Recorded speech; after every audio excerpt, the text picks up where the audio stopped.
राज्यात पुन्हा एकदा मोठे प्रशासकीय फेरबदल करण्यात आले असून मुख्यमंत्री देवेंद्र फडणवीस यांच्या नेतृत्वाखाली तब्बल 12 वरिष्ठ सनदी अधिकाऱ्यांच्या बदल्यांचे आदेश जारी करण्यात आले आहेत.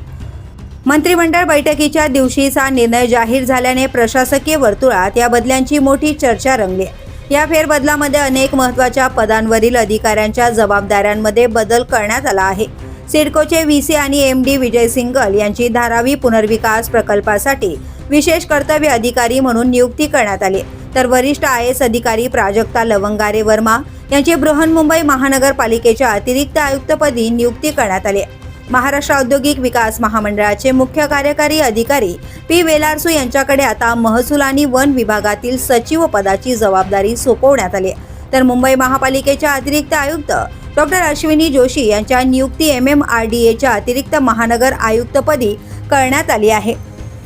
उद्योग संचालनालयातील विकास आयुक्त दीपेंद्र सिंग कुशवाह यांच्याकडे आता महाराष्ट्र औद्योगिक विकास महामंडळाच्या मुख्य कार्यकारी अधिकाऱ्याची जबाबदारी देण्यात आली आहे, तर MMRDAचे अतिरिक्त महानगर आयुक्त अश्विनी मुदगल यांची सिडकोच्या व्हीसी आणि MD पदी नियुक्ती करण्यात आली आहे. आरोग्य क्षेत्रातही बदल करण्यात आले असून कुटुंब कल्याण आयुक्त आणि राष्ट्रीय आरोग्य अभियानाच्या संचालक डॉक्टर कादंबरी बलकवडे यांची उद्योग संचालनालयाच्या विकास आयुक्तपदी नियुक्ती करण्यात आली आहे.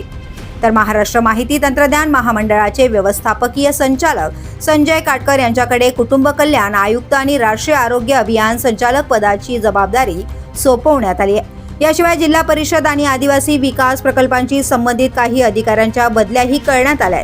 जेनी चंद्रा डोनतुला यांची गोंदिया जिल्हा परिषदेच्या मुख्य कार्यकारी अधिकारीपदी, अनय नावंदर यांची अकोला जिल्हा परिषदेच्या मुख्य कार्यकारी अधिकारीपदी, तर डॉक्टर DB सरावनन यांची किनवटेतील ITP प्रकल्प अधिकारी आणि सहाय्यक जिल्हाधिकारी म्हणून नियुक्ती करण्यात आली आहे.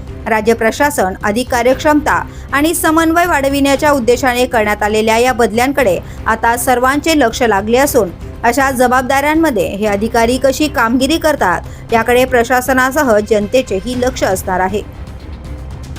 द पोलीस न्यूजसाठी अनिल शिरसाट, मुंबई.